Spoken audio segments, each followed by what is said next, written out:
Hello dear students, आप सभी का आपके अपने यूट्यूब चैनल में स्वागत है। तो हाँ दोस्तों, हाँ तो प्यारे प्यारे छात्रों, आज मैं आपके लिए लेकर आया हूँ क्लास 10th का जो है मॉडल क्वेश्चन सेट 4। ठीक है, मैथ्स का बहुत ही इंपॉर्टेंट क्वेश्चन है जो कि आपके एग्जाम के पॉइंट ऑफ व्यू से बहुत ज़्यादा इंपॉर्टेंट है। ठीक है, तो चलिए आज का पहला क्वेश्चन 140 का जो है ना, हमें अवैध के रूप में लिखना है। कैसे लिख सकते हैं? देखिए 140 का सबसे पहले आप क्या करेंगे, फैक्टर कर लेंगे। 7 बार में जाएगा, ठीक है, 7 दूनी 140, फिर जाके आपका 35 बार में, फिर ये 5 से चला जाएगा। ठीक है, तो देखिए इसको कैसे लिख सकते हैं, 2 × 2 × 5 × 7 है ना। तो ये दो कितनी बार है, 2 बार है, तो 2 का पावर 2 भी तो हम लिख सकते हैं ना इसे। तो देखिए हमारा ऑप्शन कितना हो जाएगा, एक करेक्ट हो जाएगा। चलिए क्वेश्चन नंबर सेकंड क्या कह रहा है कि इसमें जो है शून्य की संख्या ज्ञात करना। तो देखिए हमारे एक्स एक्सिस को एक भी बिंदु पे नहीं इंटरसेक्ट कर रही है ग्राफ, अतः हमारा शून्य क्या हो जाएगा, इसका शून्य हमारा 0 हो जाएगा। ठीक है, ऑप्शन नंबर ए करेक्ट है। ठीक है, चलिए इसका अब क्वेश्चन नंबर थर्ड कह रहा है कि इसमें जो है क्वाड्रेटिक इक्वेशन के फॉर्म में कौन सा होगा। देखिए साथियों, एक्स स्क्वायर यहाँ पे है और यहाँ से हमारा एक्स स्क्वायर मिलेगा, तो इक्वेशन का इस साइड जब आएगा ना तो एक्स स्क्वायर और एक्स स्क्वायर क्या हो जाएगा, कैंसिल हो जाएगा। तो ये हो नहीं सकता है।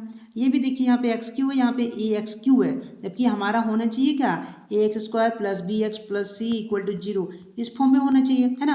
तो ये भी नहीं होगा, ये भी नहीं होगा, हमारा आंसर ए करेक्ट हो जाएगा। ठीक है, यही हमारा द्विघात समीकरण है। चलिए क्वेश्चन नंबर 4 क्या कह रहा है, देखिए ये जो है ना हमारा पूरा angle tan 60 degree upon cot 25 degree, तो हमें दोनों में से किसी एक को सेम करना पड़ता है। तो देखिए कॉट 25 डिग्री है, तो इसको क्या कर देंगे, कॉट को करना है cot 90 degree minus theta. Theta कितना घटा देंगे, जनरली ऊपर वाला घटा देंगे तो हमारा आ जाएगा 25 डिग्री। तो हो जाएगा आपका ten 65 degree upon ten 65 degree, cut के क्या आ जाएगा, एक। तो हमारा ऑप्शन कितना है, ऑप्शन नंबर ए इसका कट हो जाएगा। ठीक है, क्वेश्चन नंबर 5 क्या कह रहा है, देखिए समांतर श्रेणी ए पी दिया हुआ है 4, 10, 16 डॉट के लिए सार्वंतर ज्ञात करें। ठीक है, तो देखिए हमारा A1 दिया हुआ है, क्या प्रथम पद 4 दिया है, और A2 दूसरा पद हमें कितना दिया हुआ है, 10 दिया हुआ है। तो D निकालना है, कॉमन डिफरेंस जनरली होता है क्या, A2 माइनस A1 होता है, आप सभी को पता होगा। तो देखिए 10 में अगर 4 घटा देते हैं तो कितना आएगा, हमारा 6 आएगा, और 6 हमारे किस ऑप्शन में दिया हुआ है, ऑप्शन ए में, तो ए हमारा करेक्ट हो जाएगा यहाँ से। चलिए एकदम सिंपल भाषा में सिंपल क्वेश्चन। ठीक है, क्वेश्चन नंबर 6 क्या कह रहा है, आर त्रिज्या वाले अर्धवृत्त का क्षेत्रफल ज्ञात करें। हाँ दोस्तों ध्यान दीजिए, यहाँ पे बड़ा आर कहा गया है ना, ऐसा मत लिखिए दीजिएगा कि 1/2 पाई आर स्क्वायर। ठीक है, ऐसे नहीं लिख देना है, क्योंकि यहाँ कैपिटल आर दिया हुआ है, तो हमें क्या करना है, कैपिटल आर ही करना है। 1/2 हो गया, अर्धवृत्त पूछा गया यानी कि आधा वृत्त का क्षेत्रफल निकालना है, जबकि हमारा पूरा वृत्त पूछा जाता तो पाई स्क्वायर होता है, लेकिन अर्धवृत्त का पूछा गया ना, तो उसका क्या कर देंगे, 1/2 से डिवाइड कर देंगे। कितना हो जाएगा, 1/2 of pi and capital R, ये बिल्कुल हमारे करेक्ट आंसर हो जाएगा। ठीक है, तो ये हमारे देखिए किस ऑप्शन में दिया हुआ है, ऑप्शन नंबर बी हमारे यहाँ से करेक्ट हो जाएगा इस क्वेश्चन का जवाब। ठीक है, क्वेश्चन नंबर 7 क्या कह रहा है कि निम्नलिखित परिमित संख्याओं के दशमलव प्रसार कौन से शांत है या अशांत है, ये पूछा गया। ठीक है, कौन से शांत है, ये देखिए ये नहीं हो सकता है, ये देखिए 2 के फॉर्म में है, 5 के फॉर्म में, लेकिन ऑल्सो ये 7 के फॉर्म में भी है, तो ये भी हमारा गलत। देखिए ये जो है न्यूमरेटर और डिनोमिनेटर, ठीक है, हमें क्या करने का रहता है, जनरली डिनोमिनेटर का फैक्टर करना पड़ता है। तो देखिए 15 का अगर हम करते हैं तो कितना होगा, 3 × 5 के फॉर्म में होगा, तो ये भी हमारा गलत है। ठीक है, तो जो हमारा लास्ट बच जाता है वही हमारा क्या हो जाएगा, ऑप्शन नंबर सी यहाँ से शांत आवर्ती हो जाएगा। ठीक है, चलिए क्वेश्चन नंबर 8 क्या कह रहा है साथियों कि बोल रहा संख्या 6,72 और 120 का HCF महत्तम समावर्तक ज्ञात करना है। तो देखिए दोस्तों ये बहुत सिंपल होता है, हमारा 72 को क्या 6 डिवाइड कर रहा है, बिल्कुल 12 में कर रहा है, हमें ऑप्शन से खेल जाना है। ठीक है, ऑप्शन से इसको क्या करना है, उड़ा देना है। ठीक है, तो देखिए 6 से हमारा 72 कट जाएगा, 6 से हमारा 120 भी कट जाएगा, यानी कि HCF और कुछ नहीं हमारा 6 होने वाला है, ऑप्शन ए करेक्ट हो जाएगा जवाब इसका। ठीक है, अब देखिए क्वेश्चन नंबर 9 क्या कह रहा है कि द्विघात बहुपद 4u का स्क्वायर प्लस 8u। ठीक है, ये सारे क्वेश्चन आपके लिए MCQ है। ठीक है, मल्टीपल चॉइस क्वेश्चन है। तो देखिए 4u कॉमन ले लेंगे साथियों यहाँ से, तो हमारे यहाँ u बचेगा, यहाँ पे 2 बचेगा, है ना। तो यहाँ से हमारा उस साइड क्या हो जाएगा, ये डिवाइड में चला जाएगा, तो 0/4u 0 हो जाएगा, और ये u + 2 = 0, तो u = -2 हो जाएगा। ठीक है, तो देखिए यहाँ पे हमारे क्या दिया हुआ है, -2। कौन से ऑप्शन में दिया हुआ है, सुनिए क्या हो जाएगा, ऑप्शन नंबर, यहाँ से ऑप्शन नंबर क्या हो जाएगा हमारा, इनमें से क्या हो जाएगा, ये 0 और -2, ऑप्शन सी बिल्कुल करेक्ट हो जाएगा। ठीक है दोस्तों, चलिए नेक्स्ट क्वेश्चन क्या कह रहा है कि यदि शून्यकों का योगफल तथा गुणनफल क्रमशः 4 और 1 दिया हो तो बहुपद ज्ञात कीजिए। ठीक है, देखिए क्या दिया हुआ हमारा, अल्फा प्लस बीटा = फॉर्मूला होता है -b/a होता है, तो कितना दिया हुआ है, 4 दिया हुआ है, तो ऊपर में हम क्या ले लेंगे, माइनस, और माइनस का 4 ले लेंगे, अपन में 1 ले लेंगे। ठीक है, तो ये माइनस माइनस कितना हो जाएगा, आपका 4 हो जाएगा, और अल्फा डॉट बीटा का फॉर्मूला क्या होता है, c/a होता है हमारा। ठीक है, देखिए क्या होता है, अल्फा डॉट बीटा का हमारा c/a होता है, तो अल्फा गुना बीटा कितने थे, 1 दिया हुआ है, तो ऊपर में हमारा कितना था, -b/a लिया हुआ था ना, तो 1 तो चलिए दोस्तों हमारा a का वैल्यू आ गया यहाँ से कितना 1, b का वैल्यू कितना आ गया, ये आपका 4 है, -4, और c का वैल्यू 1 है।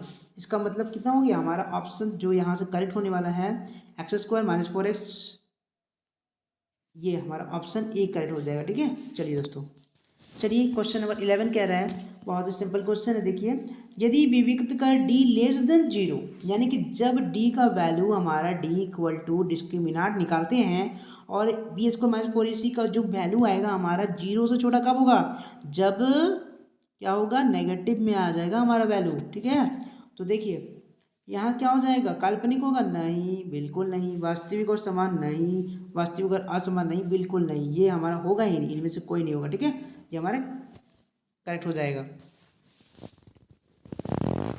चलिए क्वेश्चन नंबर 12 क्या कह रहा है, यदि किसी समकोण त्रिभुज में कोण का मान थीटा हो तो कौशक थीटा का मान क्या होगा, कौशक थीटा का मान क्या हो जाएगा वैल्यू। ठीक है, कौशक थीटा का वैल्यू पूछा है, जनरली साइन थीटा का क्या होता है हमारा p/h होता है, तो कौशक का क्या हो जाएगा, उसका जस्ट इनवर्स हो जाएगा, कर्ण बाय लंब, ऑप्शन नंबर बी यहाँ से करेक्ट हो जाएगा। ठीक है, देखिए इस तरह कोई दिया हुआ है और थीटा का वैल्यू दिया हुआ है हमारा a, b और c। ठीक है, तो कौशक थीटा का फॉर्मूला पूछा है, p इसके सामने वाला जो हो जाता है हमारा थीटा का सामने वाला एंगल परपेंडिकुलर लंब होता है, और ये जो लंब के जिस पे खड़ा रहता है वो हमारा बेस हो जाता है, और ये हाइपोटेन्यूज। ठीक है, तो साइन होता है p/h, तो कौशक उसका इन्वर्स हो जाता है ना, साइन का इन्वर्स क्या होता है हमारा, कौशक थीटा होता है, तो h/, नहीं हो जाएगा h/p। ठीक है दोस्तों, चलिए ऑप्शन नंबर बी यहाँ से करेक्ट है। क्वेश्चन नंबर 13 बहुत ही इंपॉर्टेंट क्वेश्चन है आपके एग्जाम की दृष्टि से, DE पैरेलल दिया हुआ है, DE रेखा हमारा BC का पैरेलल दिया हुआ है, तो ये हमारा क्या हो जाएगा दोस्तों, यहाँ से हमारा ऑप्शन 2.4 आ जाएगा। ठीक है, आप सॉल्व कर लीजिएगा, आप AD/DB कर दीजिएगा इसमें, और आपका AE/EC कर दीजिएगा। ठीक है, तो चलिए आपका यहाँ से आंसर आ जाएगा 2.4। ठीक है दोस्तों, चलिए क्वेश्चन नंबर 14 क्या कह रहा है कि क्वेश्चन 14 कह रहा है, यदि पॉइंट दिया हुआ Px, y मूल बिंदु ओ जो दिया ओरिजिन 0,0 की दूरी निम्न में से कौन सी होगी। ठीक है, तो ये देख सकते हैं आप, x2 - x1 का होल स्क्वायर, ये हमारा डिस्टेंस फॉर्मूला होता है, और y2 - y1, ये हमारा ऑप्शन सी कट हो जाएगा। देखिए दोस्तों 2 पॉइंट दिया हुआ है हमारा, क्या दिया हुआ है, 2 पॉइंट दिया हुआ है, यहाँ पे P दिया हुआ है, यहाँ पे Q दिया हुआ है। ठीक है, ये आपका क्या दिया हुआ है, x और y दिया हुआ है, मूल बिंदु यहाँ मूल बिंदु से पूछा गया। ठीक है, 0 0 है। ठीक है, तो क्या हो जाएगा,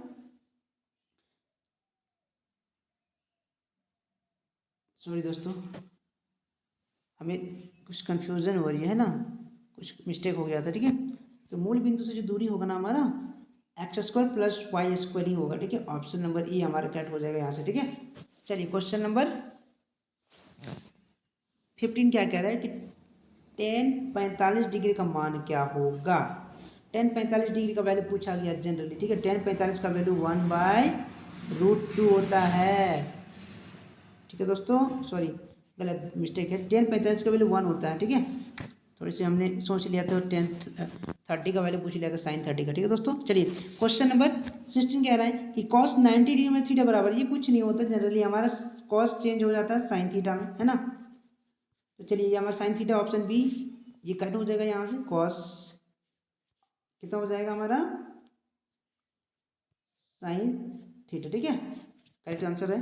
क्वेश्चन नंबर 17 क्या कह रहा है कि निम्न में से दीर्घ तिरछखंड का क्षेत्रफल क्या होगा। दीर्घ तिरछखंड का जो क्षेत्रफल होता है 360 डिग्री माइनस थीटा बटा 360 बटा पाई स्क्वायर, ये हमारा हो जाएगा। ठीक है, दीर्घ तिरछखंड का क्षेत्रफल हो जाएगा।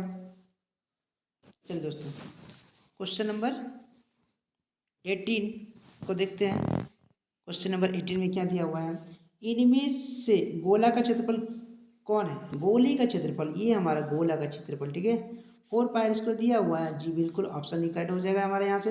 वर्ग अंतराल 40 to 60 जो दिया हुआ है, वर्ग चिन्ह टेली मार्क याद करना है। इसके लिए क्या करते हैं, lower class plus highest class upon 2।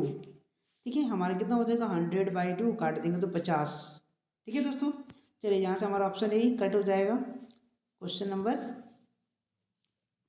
19 का ए करेक्ट हो जाएगा।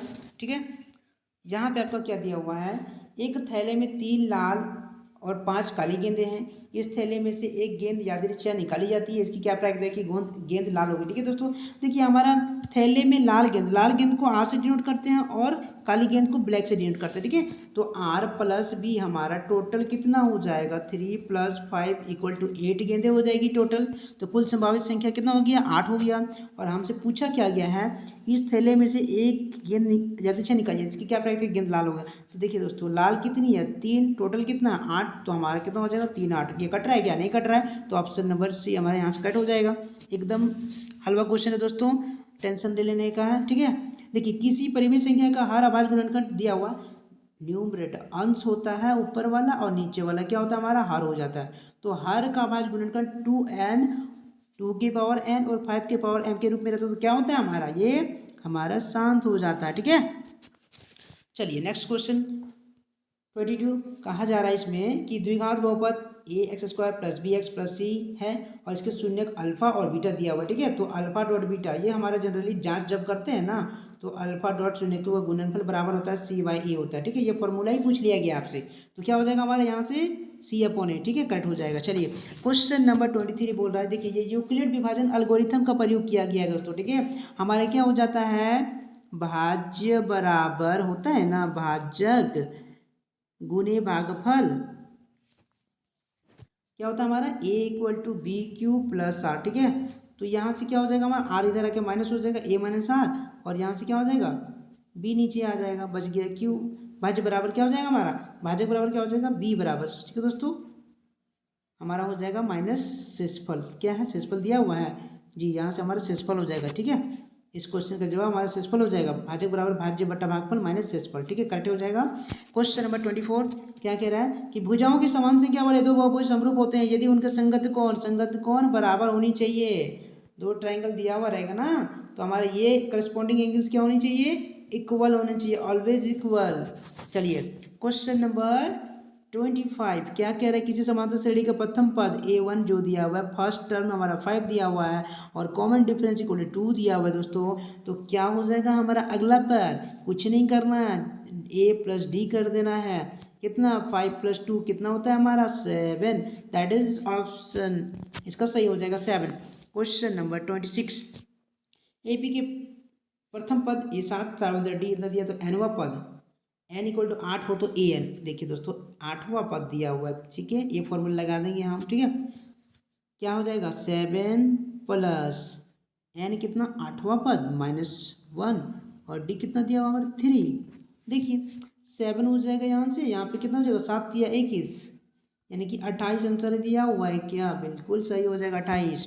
क्वेश्चन नंबर 27 किसी वृत्त की स्पर्श रेखाओं से, स्पर्श रेखा हमने कई बार बताया है अपने वीडियो में कि स्पर्श रेखा जो होगा ना वो वृत्त को केवल और केवल एक बिंदु पे काटेगी। ठीक है, दो बिंदु पे जो काटे हुए थे उसको छेदक रेखा कहते हैं दोस्तों, है ना।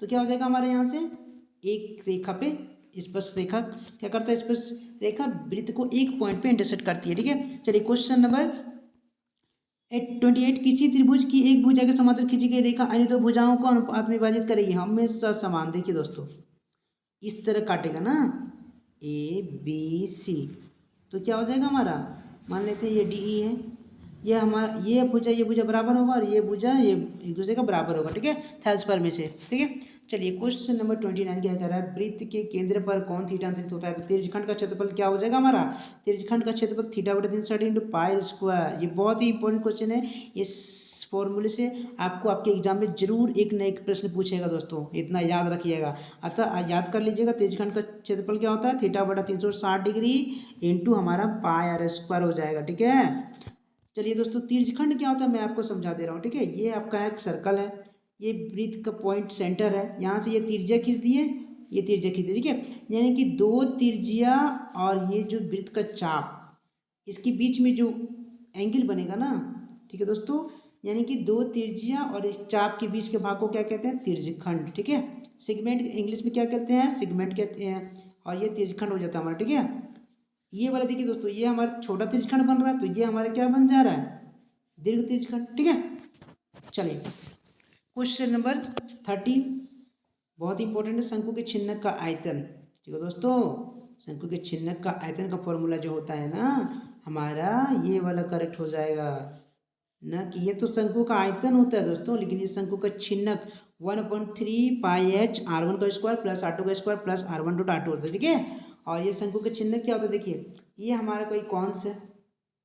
ठीक है, ये वृत्तीय आधार के तल में यहाँ से अगर काट लिया जाए ना, तो जो भाग बचेगा ना हमारे दोस्तों, देखिए कुछ इस तरह बचने वाला है। ठीक है, ये हमारा गिलास हो गया, बाल्टी हो गया, ये क्या है, शंकु का छिन्नक है। ठीक है, चलिए दोस्तों आज के लिए इतना ही। ठीक है, thank you for watching my channel. ठीक है दोस्तों, यदि आपको पसंद आया हो तो लाइक करें, चैनल को सब्सक्राइब करें और अपने दोस्तों में शेयर भी कर दें। ठीक है, थैंक यू, जय हिंद, जय भारत।